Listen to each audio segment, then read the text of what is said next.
जनवरी को दिए अपने ऐतिहासिक फैसले में अर्धसैनिक बलों को भारत संघ का सशस्त्र बल माना है। इन बलों में लागू नई पेंशन स्कीम को खत्म कर पुरानी पेंशन योजना लागू करने की बात कही गई। केंद्र सरकार को होली तक दिल्ली हाईकोर्ट के फैसले का पालन करना था। अब वो तारीख निकल चुकी है और अब केंद्र ने कोर्ट से 12 हफ्ते और मांगे हैं। अब केंद्रीय अर्धसैनिक बल पुरानी पेंशन लागू कराने के लिए खास रणनीति तैयार कर रहे हैं। एक रिपोर्ट। देश की सरहदों को ये सुरक्षित रखते हैं, लेकिन इन्हें सरकार सैन्य बल मानने को तैयार नहीं। 10 लाख से अधिक की संख्या वाले केंद्रीय अर्धसैनिक बलों को होली पर ओपीएस यानी ओल्ड पेंशन स्कीम की बहाली का तोहफा मिलने की उम्मीद थी, लेकिन उनका इंतजार लंबा हो गया। हमारे सीपीएफ आप देखिए कि ये बॉर्डर पे डटे हुए हैं। चाइना बॉर्डर पर आईटीबीपी लगी हुई है। बीएसएफ जो है पाकिस्तान और इस बॉर्डर पे है। एसएसबी का अपना ये बॉर्डर है और इसलिए ऐसे में जब कठिन परिस्थितियों में आर्मी के साथ वो कंधा से कंधा मिलाकर लड़ रहे हैं, तो आई थिंक ये एक बहुत ही अच्छा आवश्यक तो था ही और सीएपीएफ की मांग भी थी और मैं समझता हूँ इसमें वाकई उत्साह सीएपीएफ का बहुत ज़्यादा बढ़ जाएगा। बहुत ही अच्छा है। केंद्र सरकार ने दिल्ली हाईकोर्ट से 12 सप्ताह का वक्त और मांग लिया।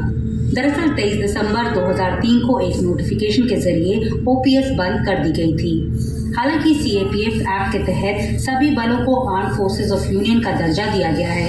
साथ ही संविधान में भी इसका जिक्र है।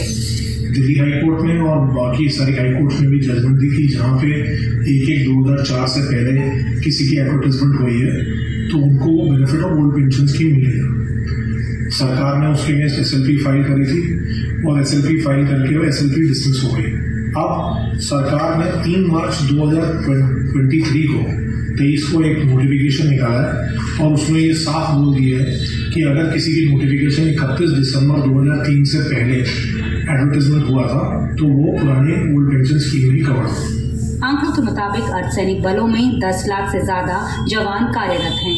इसमें करीब 3.5 लाख ओपीएस यानी ओल्ड पेंशन स्कीम के तहत कवर होते हैं और बाकी न्यू पेंशन स्कीम के तहत।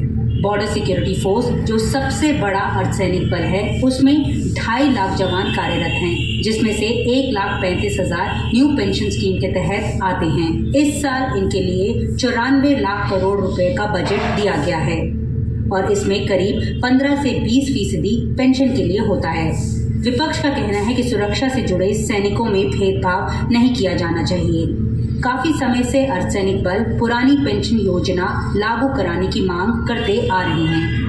It's very rich for some... कुर्सी पर आराम से बैठकर बोलना आसान है कि इससे लंबी या छोटी अवधि में फायदा होगा, लेकिन सच्चाई ये है कि जो देश की जनता चाहती है उसी के मुताबिक आपको फैसला लेना पड़ेगा। Respond to that. It's as simple as that. चाहे लॉ एंड ऑर्डर से जुड़ा हुआ मसला हो, माओवाद से जुड़ा हुआ हो, आतंकवाद से जुड़ा हुआ हो, वीआईपी सुरक्षा से जुड़ा हुआ हो या फिर चुनाव कराने की प्रक्रिया से जुड़ा हुआ हो, सेंट्रल आर्म पुलिस फोर्स जो है वो हर जगह तैनात की जाती है और अपनी ड्यूटी बखूबी निभाती है। लेकिन बावजूद इसके दिल्ली हाईकोर्ट के फैसले पर अभी तक केंद्रीय गृह मंत्रालय ने चुप्पी साधी हुई है और माना जा रहा है कि जल्द ही केंद्र सरकार इस मसले को लेकर सुप्रीम कोर्ट के दरवाजे भी खटखटा सकती है।